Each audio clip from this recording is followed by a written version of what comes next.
जय Hind. Welcome to the study centre. देखिए, आज इस वीडियो में 2015 के प्रीवियस ईयर क्वेश्चन के सीरीज को कंटिन्यू करेंगे। इससे पहले 2012, 13 और 14 के प्रीवियस ईयर क्वेश्चन को मैंने करा दिया है। इन सभी का प्लेलिस्ट बना हुआ है जिसका लिंक डिस्क्रिप्शन बॉक्स में दिया गया है, उन्हें जाकर के देख लें। चलो आज करते सवाल number 21। The diagonal of rectangular field is 16 metre more than the shorter side. ठीक है, यानी सबसे जो छोटका वाला जो साइड है, ठीक है, उस रेक्टेंगुलर फील्ड का, ठीक है, कैसा फील्ड है तो रेक्टेंगुलर, मतलब अपोजिट साइड्स आर इक्वल होना चाहिए। ठीक है, ना कि all side are equal. All side equal होने का मतलब हो गया कि वो क्या है, वो स्क्वायर है। रेक्टेंगुलर का मतलब अपोजिट साइड्स आर इक्वल, यानी कि जो सबसे छोटका वाला जो साइड है, ठीक है, और यहां से ये जो डायगोनल है, ठीक है, ये वाला जो ये जो डायगोनल है, ठीक है, ये, ठीक है, ये छोटका वाला साइड मान लो कि x है, तो ये जो डायगोनल है वो कितना हो जाएगा 16 मीटर ज्यादा, यानी कि x प्लस 16 हो जाएगा। ठीक है, और यहां से यह भी बात बोल रहा है कि if the longer side is 14 metre more than the shorter side. ठीक है, और जो लंबा वाला साइड है वो छोटे वाले साइड से, ये अपने छुटकू से, ठीक है, या 14 ज्यादा है।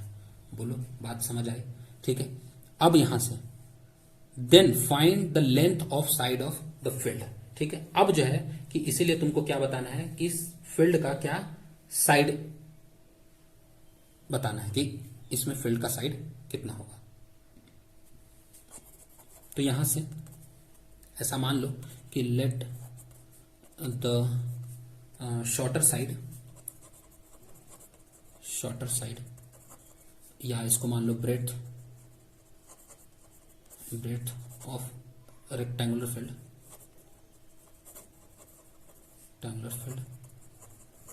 इज इक्वल टू या bx। ठीक है, and then diagonal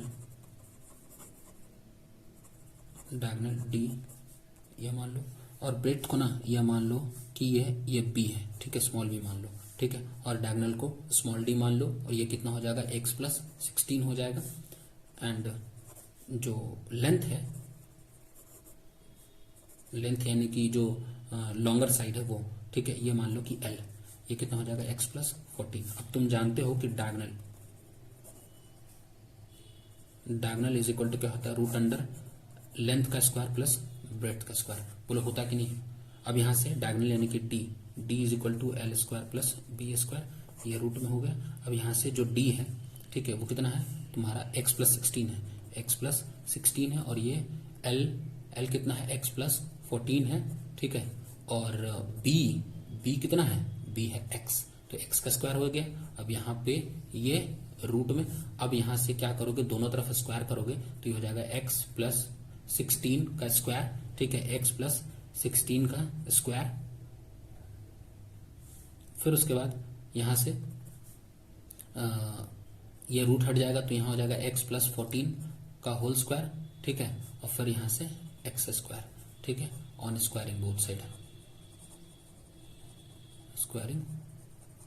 both side, ठीक है, ये कैसे आया तो दोनों तरफ स्क्वायर करने से आया।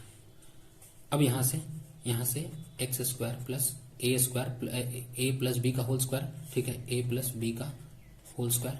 ठीक है, क्या होता है a square plus B square plus 2ab होता है। वही चीज यहां करेंगे तो a square plus B square यानी कि 16 का स्क्वायर हो जाएगा 256, और ये हो जाएगा 16 दूनी 32x। ठीक है, प्लस सॉरी इक्वल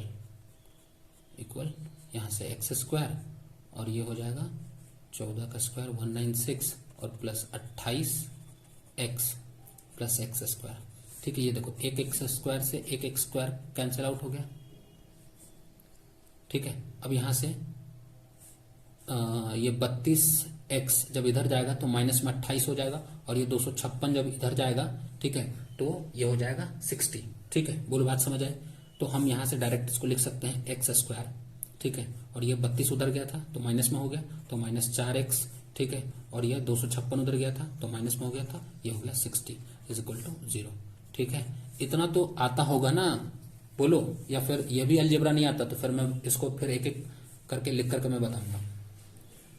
ठीक है, अब ये देखो एक्स स्क्वायर, अब यहां से देखो ये 60 है, इधर 1 है, ठीक है, इधर 1 है, यानी कि अगर 1 से 60 का गुना करोगे कितना आ जाएगा, 60 आ जाएगा। अब यहाँ पे 60 का ऐसा फैक्टर ढूंढो जो कि जोड़ने या घटाने पर कितना आ जाए, माइनस में 4 आ जाए या 4 आ जाए, ठीक है, जोड़ने या घटाने पर, और गुना करने पर 60 आ जाए। तो क्या हो जाएगा, देखो 10 और 1 6 हो गया, 10 गुना 6 करोगे 60 आ जाएगा, 10 में से 6 जाएगा 4 आ जाएगा, ठीक है। और यहाँ पे माइनस का साइन बड़ा है, इसका मतलब 10 को क्या रखना पड़ेगा, निगेटिव में रखना पड़ेगा, यानी कि 10x, और अगर प्लस 6x ऐसे रख दोगे, ठीक है, तो कोई दिक्कत, बोलो यहां तक चीजें क्लियर। अब देखो 10x में से 6x जाएगा तो बचेगा ना 4, और ये माइनस का साइन नेगेटिव है, जो माइनस का साइन है वो ग्रेटर है, इसलिए यहाँ पे माइनस हो गया। अब यहाँ से देखो x कॉमन लोगे तो ये x, और यहाँ से माइनस ये हो जाएगा 10, और यहाँ से ये प्लस, यहाँ 6 कॉमन लोगे x, और यहाँ से माइनस 10 हो गया, इक्वल टू 0 हो गया, ठीक है। यहाँ से फिर से x माइनस 10, ठीक है, कॉमन आ गया, तो यहाँ से x प्लस 6 बचेगा, और ये इक्वल टू 0 हो गया। a into B equal to 0 होता है, ठीक है। तो हम क्या करते हैं कि या तो a या तो b 0 होगा, तो इसलिए x या तो ये 0 हो जाए हो, या फिर ये होगा 0, कोई एक 0 होगा, तभी तो दोनों को गुना करने पे क्या हो गया होगा, 0 हो गया होगा। इसलिए यहाँ से जो x है वो इधर आएगा तो कितना हो जाएगा 10, और यहाँ से जो x है ये इधर आएगा तो ये जो है x का वैल्यू कितना हो जाएगा, -6 हो जाएगा। इसलिए जो x का जो वैल्यू हुआ वो कितना हो गया, 10 हो गया और -6 हो गया। लेकिन हमारा जो लेंथ होता है वो क्या होता है, ऑलवेज इन पॉजिटिव होता है, ठीक है। But the length is always in positive, ठीक है, पॉजिटिव, ठीक है। इसलिए जो लेंथ होगा, जो x का वैल्यू जो होगा वो कितना होगा, वो होगा पॉजिटिव, ठीक है। इसलिए x इज इक्वल टू 10, ठीक है। अब ये x कितना है, ये शॉर्टर डिस्टेंस यानी कि हमारा क्या है, ब्रेड्थ है, ठीक है। तो 10 द ब्रेड्थ, ठीक है, breadth of rectangular field is equal to 10, ठीक है। और लेंथ इज इक्वल टू कितना था, x प्लस 14 था, is equal to 10 plus 14 is equal to हो जाएगा 24। बोलो बात समझ आई? और ये चीज पूछा था कि find the length of side of the field, तो उसका लेंथ और ब्रेड्थ निकाल देना था, ठीक है। बोलो बात समझ आया? यानी कि ये कितना हो गया, जो बड़ा वाला जो साइड है ये हो गया है, ये था 24, ठीक है। और ये कितना हो गया, ये छोटा वाला साइड हो गया 10, ठीक है। ये 10 हो गया, ये 24 हो गया। तो ये बताओ, ये डायगोनल तो पूछा नहीं है, लेकिन कितना हो जाएगा बताओ, ये हो जाएगा 10 और 16 हो जाएगा, ये जाकर के 26। देखो आप याद करो, एक ट्रिपलेट बनता है, ठीक है, 5 का और 12 का और 13 का, ठीक है, 5 12 13, ठीक है। तो देखो ये अगर इसमें आप 2 से गुना करोगे तो ये 10 हो जाएगा, इसमें भी 2 से गुना करना पड़ेगा तो ये 24 हो जाएगा, और ये भी 26 होगा, यानी 10 24 26, ये भी एक ट्रिपलेट है। देखो ध्यान से, ठीक है। आप ये सब चीज इस्तेमाल कर सकते हो ऑब्जेक्टिव में, आप अपने ट्रिपलेट में से ही ढूंढो, ठीक है, कि ये जब एक डायगोनल बन रहा है, ठीक है, तो ये रेक्टेंगल है, तो ये डायगोनल में ये क्या होता है, यहाँ 90 डिग्री का यहाँ एंगल बन रहा होता है, ठीक है।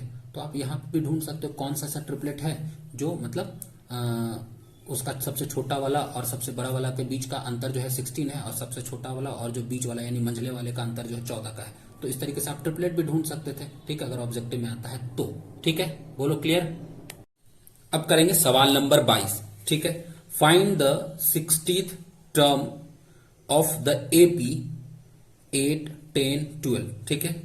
कह रहा है कि 60वां टर्म क्या होगा उस एपी का, जो एपी क्या है, 8 है, 10 है, 12 और इस तरीके से, ठीक है। If it has a total of 60 term and hence find the sum of its last 10 term, ठीक है। अगर कहता है कि उसका ये जो एपी का मतलब इसमें 60 ही टर्म है, ठीक है, और 60 टर्म में लास्ट से, ठीक है, अंतिम से 10 टर्म का जो सम होगा, ठीक है, वो कितना होगा, ठीक है। यानी कि A1 A2 A3, ठीक है, इस तरीके से AP है, ठीक है, A60 तक, ठीक है। तो यहां अंतिम से, ठीक है, अंतिम से इधर तक का जो 10 टर्म का जो सम होगा वो कितना होगा। यानी कहने का मतलब ये हो गया, अगर इधर के तरफ बढ़ेंगे A60, फिर उसके बाद A59, ठीक है, फिर उसके बाद टर्म आ जाएगा A58, ठीक है, इस तरीके से कहां तक A51 तक, A51 तक, ठीक है, यहां तक का सम क्या होगा, यही बात पूछा है, ठीक है, यानी A51 से लेकर के A60 तक का सम कितना होगा, ये बात पूछा है। बोलो बात समझ आई? तो देखो यहां पे क्या क्या गिवन है, गिवन है कि A1 यानी कि फर्स्ट टर्म कितना है, 8 है, ठीक है, फिर कॉमन डिफरेंस कितना है, 10 में से 8 गया, यानी सेकंड टर्म में minus first term is equal to common difference, ठीक है, तो कॉमन डिफरेंस यहाँ पे कितना है, तो D इज इक्वल टू है 2, ठीक है, और यहाँ पे निकालना क्या है, आपको निकालना है 60 टर्म, यहाँ पे n भी गिवन है, ठीक है, 60, ठीक है। अब उसी तरीके से यहां से आपको निकालना है A60, ठीक है, A60, ठीक है, तो A60 बराबर क्या हो जाएगा, A प्लस 59D होगा ना, क्योंकि आप जानते हो AN इज इक्वल टू होता है A plus N minus 1 into D, ठीक है। अब यहां से A कितना है 8 और 59 इंटू 59 इंटू D यानी कि ये 2, ठीक है, यानी 59 दूनी 108, ठीक है, 8 प्लस 108, तो ये हो जाएगा 59 दूनी 118, तो 8 प्लस 118 इज इक्वल टू यहां से, इसलिए A60 कितना हो जाएगा, A60 हो जाएगा 126, ठीक है, A60 कितना हो जाएगा 126। अब यहां से क्या कहा है, अब यहां से कहा है कि आपको क्या निकालना है, सम निकालना है, ठीक है, सम निकालना है, तो सम ऑफ लास्ट 10 टर्म, ठीक है, तो चूंकि सम ऑफ लास्ट 10 टर्म, ठीक है, लास्ट 10 टर्म्स क्या हो जाएगा, ये हो जाएगा, यानी कि S यानी कि इस नहीं A51 प्लस इसमें यानी कि 51th टर्म, ठीक है, इसको किस में ऐड करेंगे, A52 टर्म में, ठीक है, और A53 में, फिर उसी तरीके से ऐड करते जाएंगे कहां तक, A60 तक ऐड करेंगे, ठीक है, इसको ऐड करते जाएंगे A60 तक। बोलो 10 टर्म हो गया ना, ठीक है, 51 52 53 54 55 56 57 58 59 60, ये 10 टर्म हो गया, ठीक है, यही लास्ट 10 टर्म का क्या पूछा है, सम पूछा है, ठीक है। तो अब देखो यहां पे आपको A51 का जरूरत पड़ेगा, ठीक है, तो हम पहले क्या कर लेते हैं ना कि हम निकाल लेते हैं A51, ठीक है, तो A51 बराबर क्या हो जाएगा, A प्लस 50D होगा ना। अब A प्लस 50D निकालेंगे तो A इज इक्वल टू 8 और 50 इंटू डी कितना था, 2 था, ठीक है, तो यहां से जो A51 होगा वो कितना हो जाएगा, 50 दूनी 100 यानी 108 ये हो जाएगा, ठीक है, 50 दूनी 100 और प्लस 8 इज इक्वल टू 108, ठीक है, A51 हो जाएगा, ठीक है। यहां से सम ऑफ लास्ट 10 टर्म्स, ठीक है, इज इक्वल टू हो जाएगा, देखो क्या था फॉर्मूला, ये था ना कि SN अगर निकालना है तो आप दो फॉर्मूला से निकाल सकते हो, n/2 2a plus n minus 1 into D. बोलो बात समझ आए। और इसी को फिर आप ऐसा भी लिख सकते थे n/2 l प्लस, ठीक है, या a प्लस l, a यानी फर्स्ट टर्म प्लस l, ठीक है, ये लिख सकते थे SN बराबर, बोलो लिख सकते थे ना। यहां पे जो हम ये मान के चलते हैं कि हमारा जो एपी होगा वह क्या होगा, अगर लास्ट 10 टर्म का बात कर रहा है तो मान लेते कि हमारा एपी का जो है फर्स्ट टर्म 51 है और लास्ट टर्म A60 है, ठीक है, तो first term plus last term into n/2 यानी नंबर ऑफ जितना भी टर्म है, ठीक है, उसको 2 से भाग लगा करके फर्स्ट टर्म और लास्ट टर्म को जोड़ देंगे और उससे गुना कर देंगे तो क्या आ जाएगा, हमारा सम ऑफ 10 टर्म आ जाएगा, ठीक है। तो यहां पे हम क्या करेंगे कि n/2, ठीक है, फिर उसके बाद A51 प्लस A60 जितना भी आया है, ठीक है, A51 जितना भी आया है और A60 जितना भी आया है, ठीक है, उनको क्या कर देंगे, जोड़ देंगे और n/2 कर देंगे, यानी कि यहाँ n हमारा क्या है, यहाँ पे n हमारे लिए क्या है, 10 टर्म का बात कर रहा है, इसका मतलब कि यहाँ पे जो n होगा वो क्या होगा, 10 होगा, 10/2, ठीक है, और यहाँ पे 51वां टर्म कितना आया है, ये 108 आया और 60वां टर्म कितना है, 126 है, ठीक है, 126। अब यहां पे इसको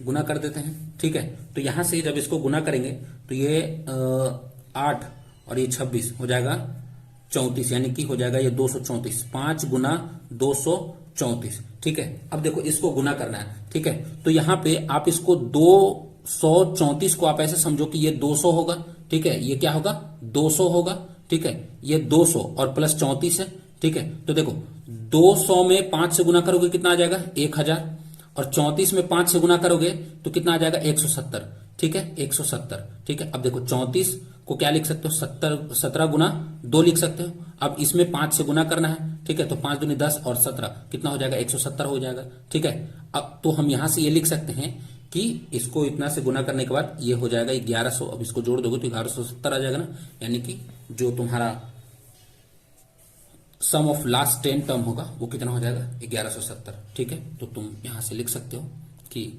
द सम ऑफ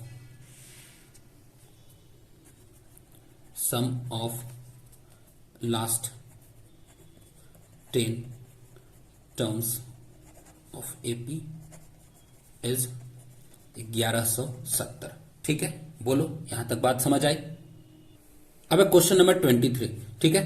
कह रहा है कि a train travels at a certain average speed of a distance of 54 kilometre, ठीक है। किसी एवरेज स्पीड से 54 किलोमीटर ट्रेन जो है यात्रा करती है, and then travel a distance of 63 kilometre, ठीक है। और फिर तब जो है वह 60 किलोमीटर का डिस्टेंस जो है तय करती है at an average speed of 6 kilometre per hour more, ठीक है। यानी कि एवरेज स्पीड जितना था, ठीक है, यानी कि 54 किलोमीटर किसी एवरेज स्पीड से तय करती है, ठीक है। और फिर उसके बाद उसके बाद का 63 किलोमीटर जो है, ठीक है, वह इस एवरेज स्पीड से, ठीक है, एवरेज स्पीड से 6 किलोमीटर पर घंटा ज्यादा की स्पीड से तय करती है, ठीक है। If it takes 3 hour to complete, ठीक है। और इसमें उसको जो है कि 3 घंटे समय लगते हैं ये 54 और 63, ठीक है, टोटल यात्रा करने में, ठीक है, 3 घंटे समय लगते हैं। तो बताना यह है कि what is the first speed, यानी कि उसका जो है पहले एवरेज स्पीड कितना था यह बताना है, ठीक है। तो हम यहां पे क्या करेंगे कि हम यह मान लेते हैं कि let the average speed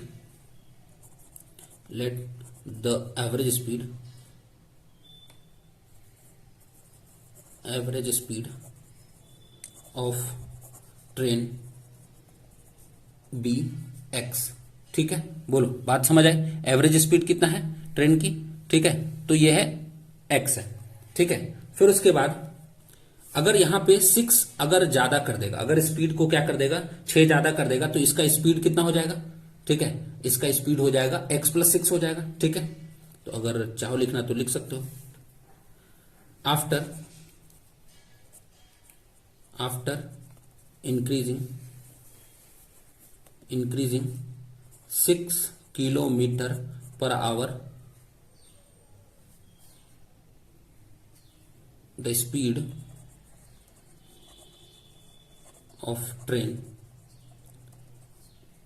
is equal to x + 6 kilometre per hour, ठीक है, ये भी किलोमीटर पर आवर। बोलो बात समझ आई यहां तक, ठीक है। अब यहां पे अकॉर्डिंग टू क्वेश्चन क्या कहता है, क्वेश्चन में यही कह रहा है, देखो कि एक चीज यहां पे पहले समझ लो कि स्पीड इज इक्वल टू क्या होता है, स्पीड इज इक्वल टू होता है डिस्टेंस बाय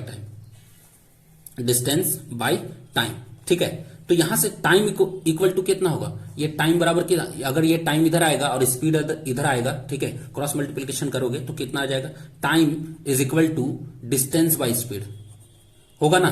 बोलो distance by speed,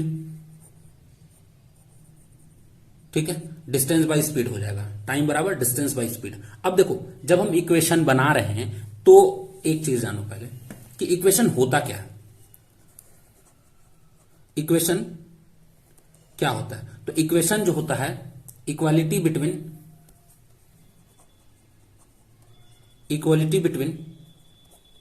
to expression, ठीक है, दो एक्सप्रेशन के बीच में, ठीक है, दो एक्सप्रेशन के बीच में जो इक्वालिटी होता है उसी को कहते हैं क्या, इक्वेशन, ठीक है। अब देखो यहां पे जब इक्वल करना ही है, बराबर करना ही है, तो आप कैसे करोगे? देखो यहां पे मैंने क्या बताया कि टाइम बराबर होता है डिस्टेंस बाय स्पीड, ठीक है। अब देखो यहां पे समझो, अगर यह 54 किलोमीटर का दूरी, ठीक है, 54 किलोमीटर का दूरी एक्स की स्पीड से तय करेंगे, ठीक है, तो ये क्या निकल गया? ये टाइम निकल गया ना। देखो डिस्टेंस बाय स्पीड क्या हो गया? टाइम हो गया, ठीक है। अब 63 किलोमीटर का दूरी, ठीक है, 63 किलोमीटर का दूरी हम x प्लस 6 के स्पीड से तय करेंगे, तो यह क्या निकल जाएगा? यह 63 किलोमीटर दूरी तय करने का टाइम निकल गया, ठीक है। अब इस टाइम को इस टाइम से जोड़ देंगे, ठीक है, इस टाइम को इस टाइम से जोड़ देंगे, तो जर्नी के दौरान जितना टाइम लगा था यह 3 घंटा, इतना के बराबर होगा कि नहीं होगा? बताओ, होगा ना, ठीक है। यानी कि टाइम को टाइम से ऐड किए तो टाइम के बराबर आ गया, ठीक है। यानी हमारा ये इक्वेशन बनाना सही हो गया, ठीक है, कि टाइम को टाइम से जोड़े और टाइम आ गया, ठीक है। तो इक्वेशन ऐसे ही बनेगा, ठीक है। तो आपको टाइम निकालना पड़ेगा, क्योंकि यहां पे आपको क्या दिया है? ये टाइम दिया है, ठीक है। टोटल क्या दिया है? टाइम दिया है, ठीक है। देखो तो यही बात कह रहा है कि 54 का डिस्टेंस, ठीक है ना, एक्स के स्पीड से तय किया, ठीक है। तो ये डिस्टेंस बाय स्पीड क्या हो गया? टाइम आ गया, ठीक है। यानी कि 54 किलोमीटर जाने में एक्स के स्पीड से उसको कितना समय लगेगा? तो 54 बटा एक्स, ठीक है, 54 बटा एक्स लगेगा। फिर उसके बाद 63 का डिस्टेंस जाने में, ठीक है, 63 किलोमीटर डिस्टेंस कवर करने में, ठीक है, कौन सी स्पीड से? तो x प्लस 6 के स्पीड से जाता है, तो उसको कितना समय लगता है? तो 63 बटा एक्स प्लस 6, ठीक है। और इस पूरी यात्रा में, ठीक है ना, यानी कि 6×5 यानी कि 117 किलोमीटर जाने में उसको टोटल कितना समय लगा? तो इसको समय लगा 3 घंटा। बोलो बात समझ आई? ठीक है, तो ये बन गया हमारा इक्वेशन, ठीक है। अब यहां से इसको हम हल करेंगे तो x का वैल्यू निकल जाएगा, यानी कि हमारा ये एवरेज स्पीड निकल जाएगा, यानी कि जो ट्रेन का जो फर्स्ट स्पीड था वो निकल जाएगा, ठीक है। यही एवरेज स्पीड क्या है? हमारा फर्स्ट स्पीड है, ठीक है, फर्स्ट स्पीड है, ठीक है ना। देखो अब इसको हल करते हैं, यानी कि यहां से x और x प्लस 6 का एलसीएम लेंगे तो क्या हो जाएगा? x प्लस 6 इंटू एक्स, ये हो जाएगा।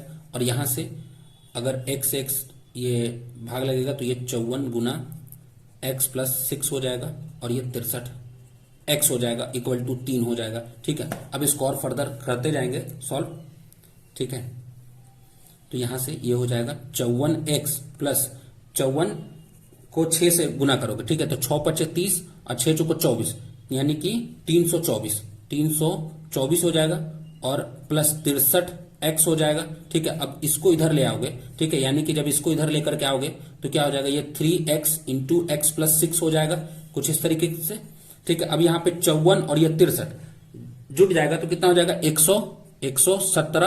117x, ठीक है, प्लस 324 इज इक्वल टू ये हो जाएगा 3x² और ये 6×3 = 18x। बोलो यहां तक बात समझ आई? क्लियर? अब यहां से हम क्या करते हैं कि 3x² को इधर ही रहने देते हैं, ठीक है, और इस सब को उधर लेकर के आते हैं, ठीक है, यानी कि ये इक्वल टू के एक तरफ ही रहेगा, ठीक है, और ये 18x, और ये इधर जब आएगा, ये जब इक्वल टू के इधर आएगा तो ये हो जाएगा 117x, और ये भी जब इधर आएगा तो ये हो जाएगा -324, और इस साइड में क्या बचेगा? 0, जो हम इस तरीके से उल्टा करके लिख देते हैं। बोलो बात समझ आई?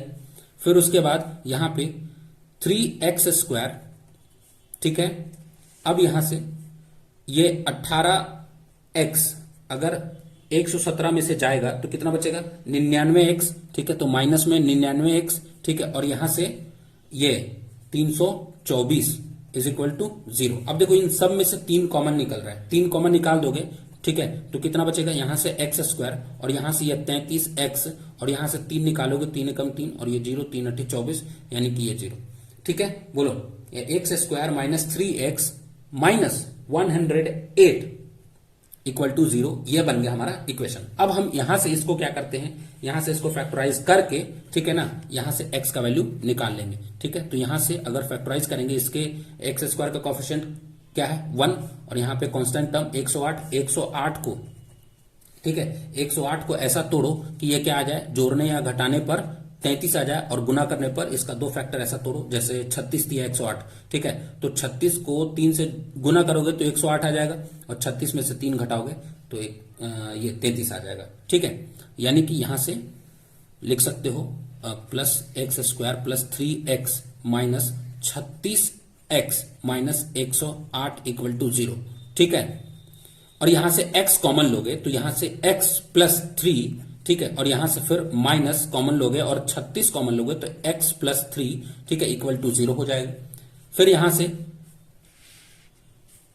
x प्लस थ्री फिर से इस एक्सप्रेशन और इस एक्सप्रेशन से x प्लस 3 कॉमन लोगे फिर से, ठीक है, तो क्या निकल करके आएगा, यहां से बचेगा x, यहां से बचेगा 36 इक्वल टू 0। ठीक है, फिर a into B equal to 0 है तो हम क्या कहेंगे कि या तो a या तो b 0 होगा। ठीक है, x प्लस 3 इक्वल टू 0, ठीक है, या x माइनस 36 इक्वल टू 0 होगा। ठीक है, तो यहां से x इज इक्वल टू हो जाएगा -3 और यहां से x इज इक्वल टू हो जाएगा 36। ठीक है, अब यहां से x इज इक्वल टू हो जाएगा -3 और यहां से ये हो जाएगा 36। लेकिन स्पीड हमारा ऑलवेज क्या रहेगा, पॉजिटिव में रहेगा। ठीक है, बट द स्पीड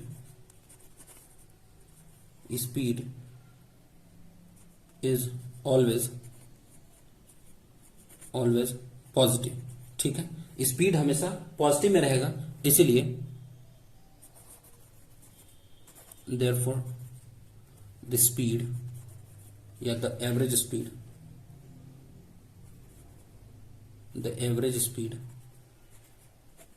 ठीक है, एवरेज स्पीड लिखो या फर्स्ट स्पीड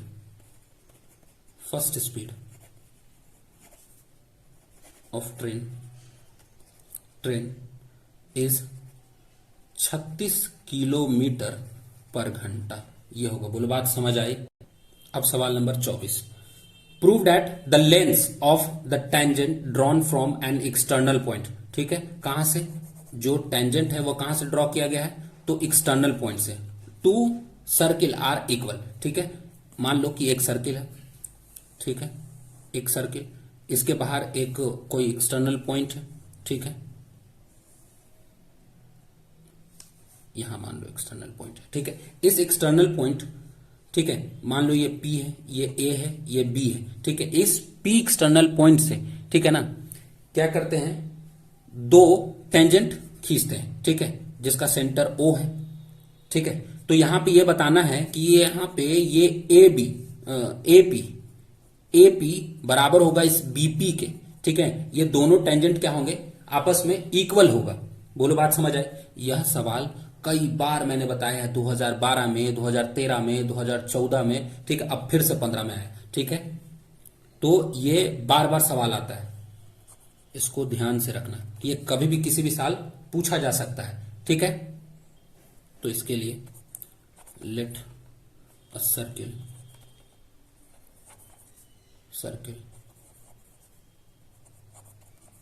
सेंटर्ड O। ठीक है, कोई एक सर्किल है जिसका सेंटर क्या है, O है। ठीक है, एंड रेडियस OA, यहीं तक रहने दो। ठीक है, एक सर्किल है जिसका सेंटर O है। ठीक है, इन विच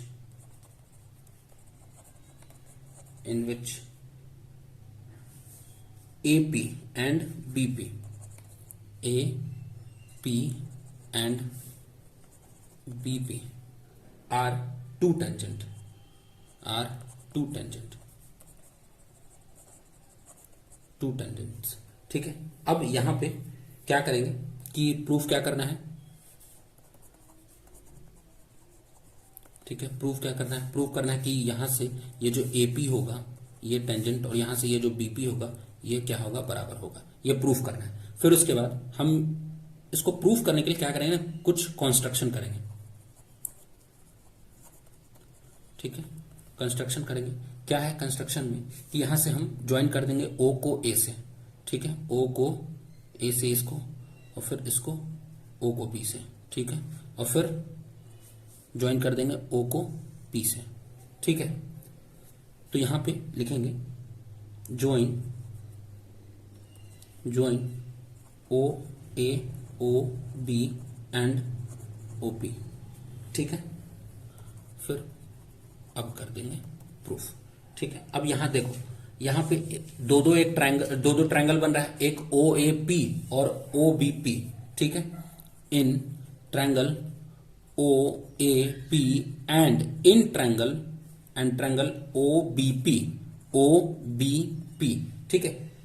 ये मैंने बार बार प्रूफ करवाया है, ठीक है, तो इसके लिए ज्यादा समझाने की जरूरत है नहीं, ठीक है। अब यहां से देखो, O A is equal to O B होगा, ठीक है। यहां से ओ ए ओ बी, ठीक है, बराबर होगा। क्यों? क्योंकि radius of same circle,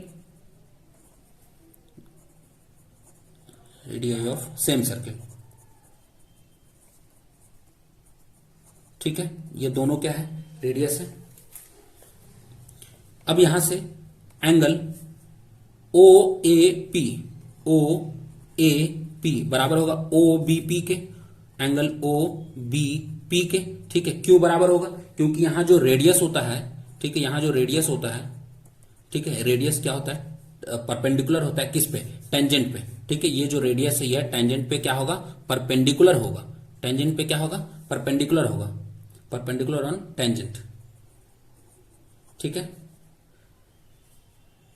eight point of contact,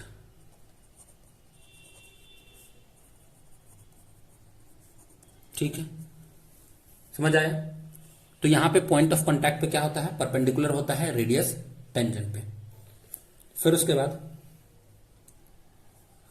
बाद यहां से ये देखो ओपी कॉमन है, ठीक है। OP is equal to OP, ये क्या हो गया? कॉमन हो गया, ठीक है, ये कॉमन हो गया। अब बताओ, जब यहां पे ये एंगल, ये एक साइड और फिर ये एक हाइपोटेनवस, ठीक है। ये देखो यहां पे एंगल 90 डिग्री, यहां पे एक साइड और यहां पे एक हाइपोटेनवस, जब बराबर हो गया तो हम क्या कह सकते हैं कि ये जो ट्रायंगल है, ठीक है, triangle O A P is congruent to triangle O B P के, ठीक है। इस ट्रायंगल ओ बी पी के क्या है? कॉन्ग्रुएंट है, ठीक है। अब ये कॉन्ग्रुएंट है तो किस क्राइटेरिया से? तो आर एच एस, ठीक है, राइट एंगल, हाइपोटेनवस और कोई एक साइड, ठीक है। अगर बराबर हो जाता है तो हम कह देंगे कि यह दोनों ट्रायंगल क्या है? ये दोनों ट्रायंगल कॉन्ग्रुएंट है। अब जब कॉन्ग्रुएंट हो गया तो फिर हम कह सकते हैं कि यहां से ए पी और ये बी पी क्या है? बराबर होगा। A P is equal to B P बराबर होगा बाई सीपीसीटी से, ठीक है, ठीक है, बाई सीपीसीटी से बराबर होगा। corresponding part of congruent triangle, ठीक है। तो इससे क्या हो गया? ये बराबर हो गया, ठीक है। जब दो ट्रायंगल क्या हो गए? आपस में कॉन्ग्रुएंट हो गया, तो इसका मतलब ये हो गया कि जितना भी इसका corresponding पार्ट है, ठीक है, इस ट्रायंगल का, ठीक है, या इस ट्रायंगल का, ठीक है, दोनों क्या होगा? कॉन्ग्रुएंट होगा, ठीक है। समझ आया? अब question number 25, prove that the tangent drawn at the mid point of an arc of a circle is parallel, ठीक है। कहता है, पहले तो एक सर्किल बनाओ और समझो। देखो यहां से ये ए और यहां बी, कोई पॉइंट मान लो ए और ये बी, ठीक है। अच्छा, यहां ए बी, यहां से ये क्या बन रहा है? एक आर्क बन रहा है कि नहीं? बताओ, एक आर्क बन रहा है और इस आर्क का मिड पॉइंट, ठीक है, मान लो ई, ठीक है। यानी कि यहां से कह सकते हो ना कि ए ई बी क्या है? तो एक आर्क है, ठीक है। ए ई बी एक क्या है? आर्क है, ये वाला, ठीक है।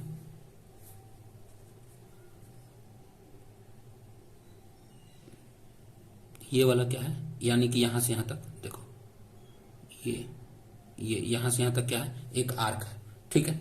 ये जो arc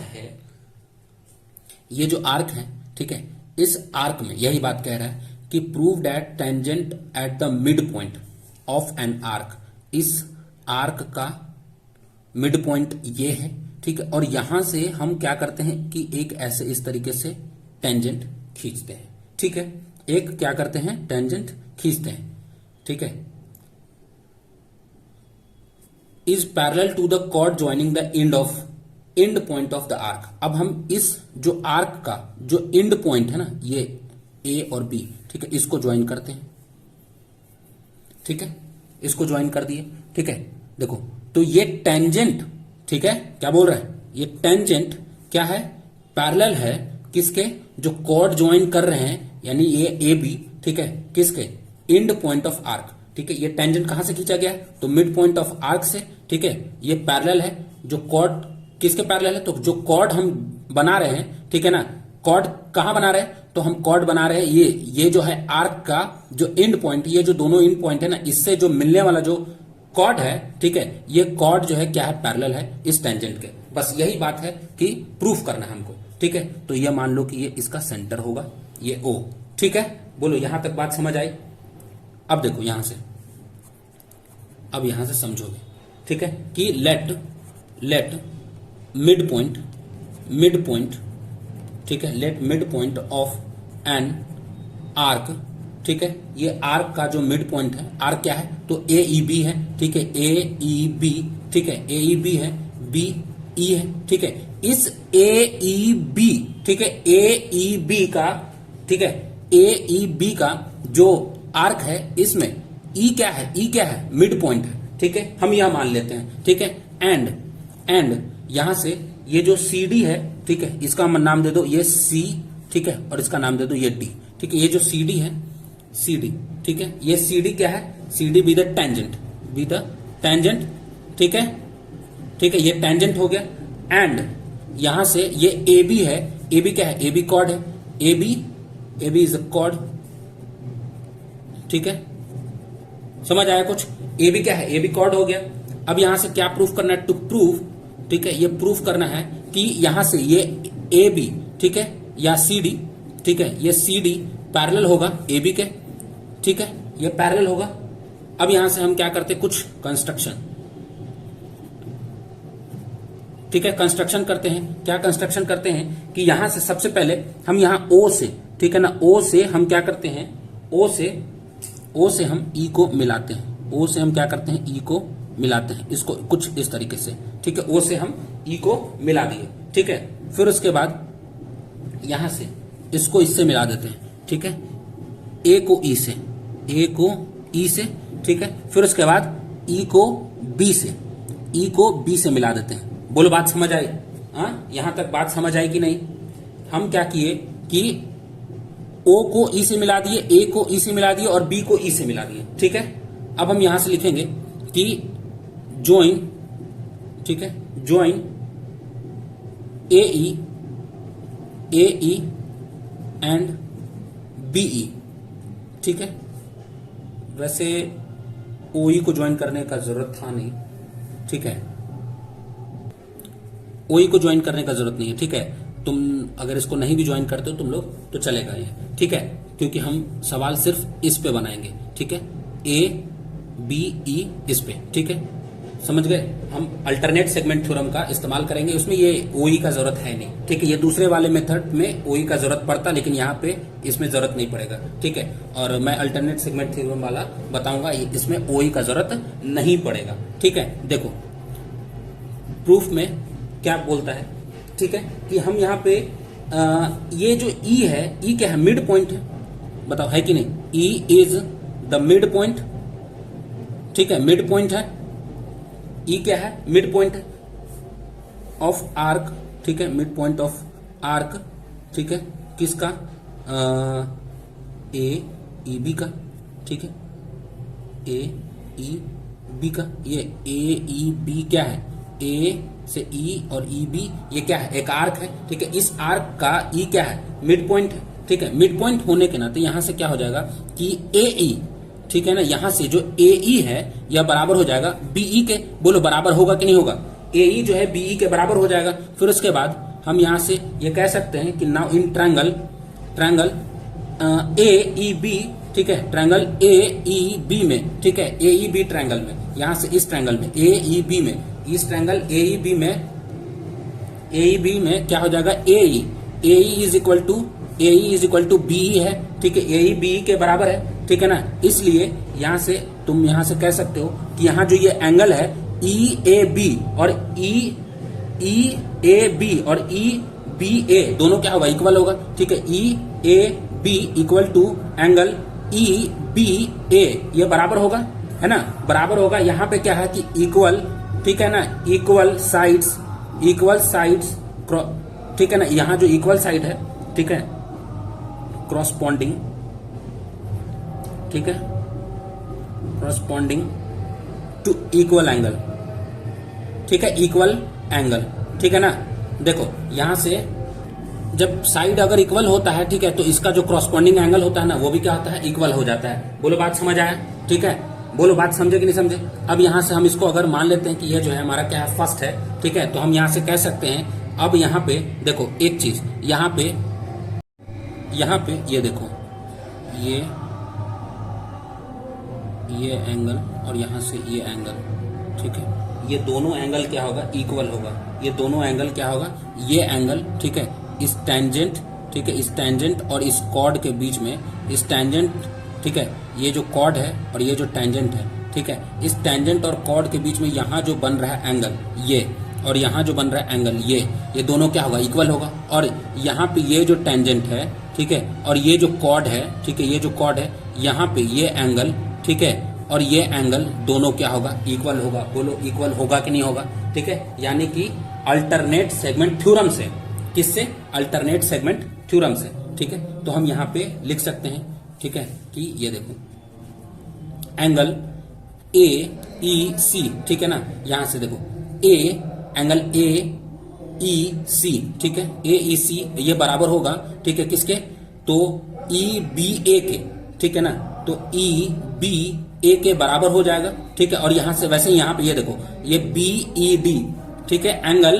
B E D, angle B E D ये बराबर होगा किसके, तो ये बराबर हो जाएगा ई ए बी के, ई ए बी के, ठीक है, तो एंगल ई ए बी के बराबर हो जाएगा, ठीक है। तो क्यों, तो अल्टरनेट सेगमेंट थ्योरम, ठीक है ना, अल्टरनेट सेगमेंट, ठीक है ना, अल्टरनेट सेगमेंट थ्योरम से क्या होगा, बराबर होगा। अब देखो यहां पे हम क्या करते हैं, फ्रॉम वन, ठीक है ना, फ्रॉम वन, ठीक है ना, फ्रॉम वन, यहां से हम यहां पे देखो ई ए बी बराबर है ई बी ए के, यहां देखो ई बी ए के बराबर है, ठीक है, कौन, ई ए बी, यानी कि हम यहां से कह सकते हैं कि ई ए बी, ठीक है, ई ए बी किसके बराबर हो सकता है, ए ई सी के बराबर हो सकता है, ठीक है।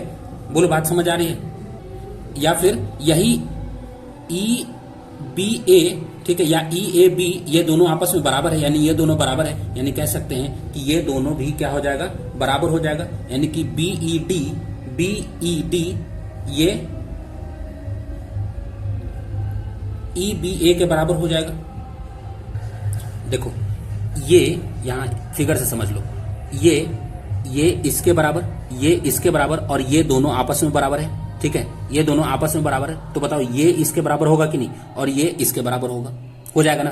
देखो ये जब इसके बराबर है और ये जब इसके बराबर है, तो ये तो तब पॉसिबल है ना, ठीक है, जब ये अल्टरनेट होगा, ठीक है, यानी कि अल्टरनेट इंटीरियर एंगल होगा, तो ये तो जब पैरेलल होगा, देखो ये जब पैरेलल होगा तो इधर और इधर वाला एंगल बराबर होता है, ठीक है, ये जब पैरेलल होगा तो ये एंगल और ये एंगल कब बराबर होता है, जब ये पैरेलल होता है, ठीक है, और यहां से ये जो इसका जो ट्रांसवर्स लाइन है, ठीक है, ये क्या करता है, इस पैरेलल लाइन को काटता है और ये दोनों क्या बनाता है, अल्टरनेट इंटीरियर एंगल बनाता है, ठीक है। तो वैसे यहाँ पे ये देखो ये और ये लाइन पैरेलल होगा, तभी तो ये और ये दोनों अल्टरनेट क्या हो रहा है, अल्टरनेट इंटीरियर एंगल बराबर हो रहा है, ये तो तभी पॉसिबल है जब ये दोनों क्या हो, पैरेलल हो, ठीक है। वही चीज मैं यहाँ समझाना चाहता हूँ, ठीक है, कि यहाँ जो ये है, ये जो BED है, ठीक है, ये एंगल BED, ठीक है, यह बराबर हो जाएगा कितना के, EBA के, EBA के, एंगल EBA के, ठीक है, यानी ये देखो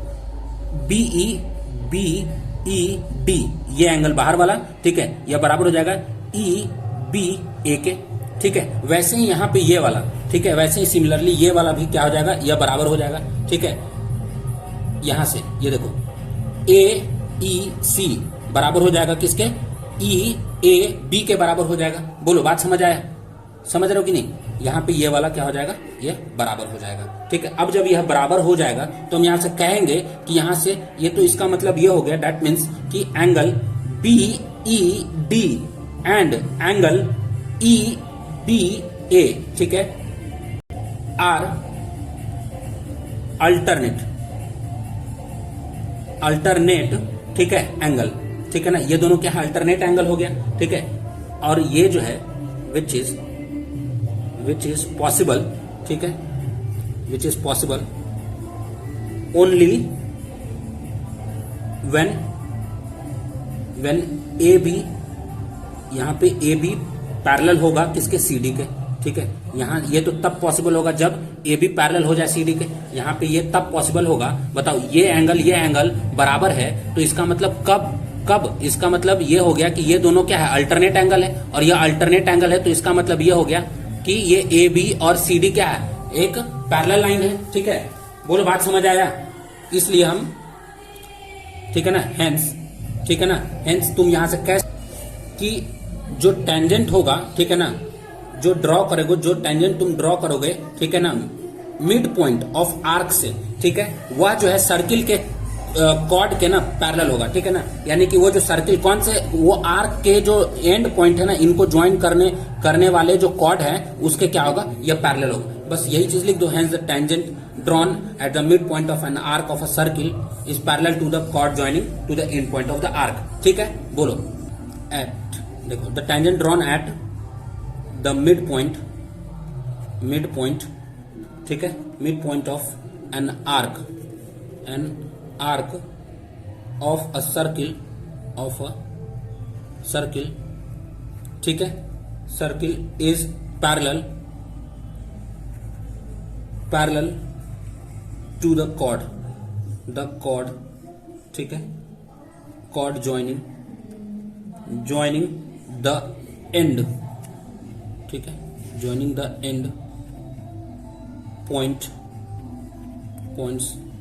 ऑफ द आर्क, ठीक है, ठीक है।